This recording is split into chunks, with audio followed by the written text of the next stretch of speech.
이번 시간부터는 1월 12일에 열리는 카타르 아시안컵 우승을 기원하며 대한민국 축구대표팀 주요 선수들의 사주를 풀어보도록 하겠습니다. 이미 이강인 선수는 짧게 요약해서 아주 간략하게 설명한 영상이 있으니 그거 참고해주시면 되겠습니다. 스캔들 조심해야 한다고 했었는데 어제 날짜로 모 연예인과 스캔들이 났더라고요. 단순히 연애사가 문제가 되는 게 아니라 팀 이적한 지도 얼마 안 되었고 많은 스포트라이트를 받는 것이 선수의 활동에 영향을 끼치는 경우가 동서양을 가리지 않고 많이 나타나기 때문에 이런 구설수나 사람들의 입방아에 오르내리는 건 지양하는 것이 좋겠습니다. 손흥민 선수의 대를 이은 국보급 선수니까요. 현재 대한민국 축구계는 손흥민을 필두로 김민재, 이강인까지 이어지는 그야말로 최강 스쿼드이자 황금기입니다. 그중 가장 먼저 손흥민 선수가 왜 월드클래스가 되었는지, 그리고 운동선수로서 어떤 사주의 모양새가 유리한지 파보겠습니다.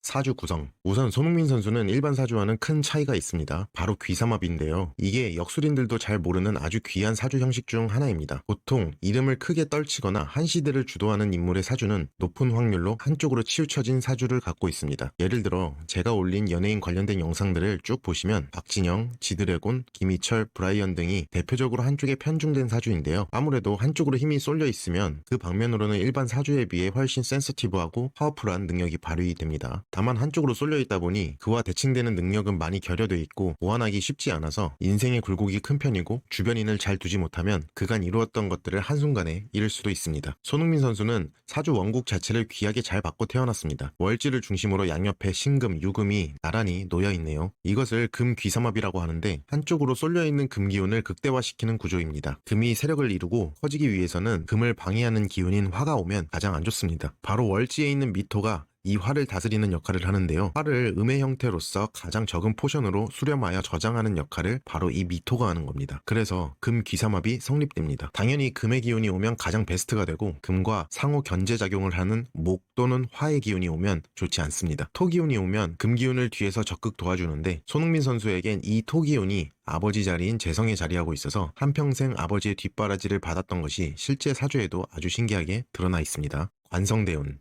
귀삼합의 경우 대운의 흐름을 아주 많이 탑니다. 귀삼합의 특성상 좋은 대운이 아주 초년에 오거나 가장 말년에 오거나입니다. 손흥민 선수는 다행히 가장 초년에 금의 시즌을 받았고요. 게다가 만 10살 때 첫 금대운을 받았으니 완전 초년에는 약간 고생하겠지만 실질적 사회활동 나이인 40살까지 좋은 흐름을 타고 갈 수 있습니다. 이게 무슨 말이냐면 만약 첫 금대운이 1살 때 들어오면 30살까지 금의 시즌이기 때문에 정작 사회활동을 할 나이에는 좋은 대운이 이미 많이 지나간 상태가 되겠죠. 명예, 절제, 인내, 책임감으로 해석되는 관성 금기운인데요. 평소 인터뷰 내용이나 태도 등을 보면 사주에 타고난 기운 그대로 사는 것 같습니다. 얼마 전 사우디 리그 이적 거부했을 때도 최고의 리그인 EPL에 남겠다고 했으니 돈보다는 명예를 지키기 위함이었고 어릴 때부터 아버지와의 혹독한 훈련을 이겨낸 거 보면 인내심이 대단합니다. 대한민국 대표팀과 토트넘 핫스퍼의 캡틴으로서 팀을 이끌어가는 모습을 보면 책임감이 있어서 확실히 손흥민 선수는 관성을 정말 잘 쓰는 타입입니다. 선수 커리어.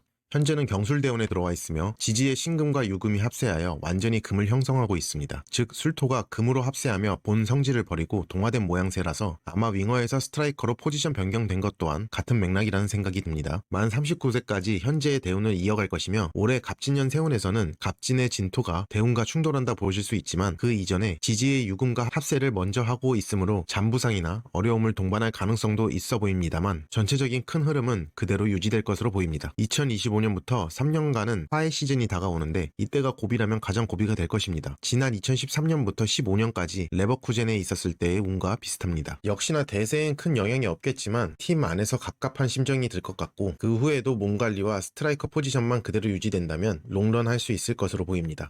말을 잘하는 타입. 손흥민 선수의 연간과 월간을 보시면 정화와 임수가 각각 기운이 센 글자들입니다. 그리고 이 두 글자가 목기운의 합을 하는데 여기서 목기운은 손흥민 자신을 나타냅니다. 인터뷰를 보면 매번 느끼지만 여러 언어들을 잘 습득하며 단순히 말을 잘하는 것뿐만이 아니라 대중이 좋아할 만한 이야기만 골라서 잘합니다. 실제로 대한민국뿐만 아니라 전 세계적으로 인성이 완벽에 가까운 선수라고 인정을 받고 있죠. 몸을 쓰는 운동에서도 마찬가지입니다. 당연히 피 흘릴 만큼의 노력과 연습을 수반하겠지만 기본적으로 손흥민 선수의 사주는 인풋과 아웃풋의 에너지 흐름이 좋습니다. 오행도를 보시면 나를 도와주는 임수가 나를 통해서 정화로 빠져나가는데 둘 다 에너지 상태가 센 기운이기도 해서 뭐든 잘 받아들이고 잘 표현한다 볼 수 있습니다.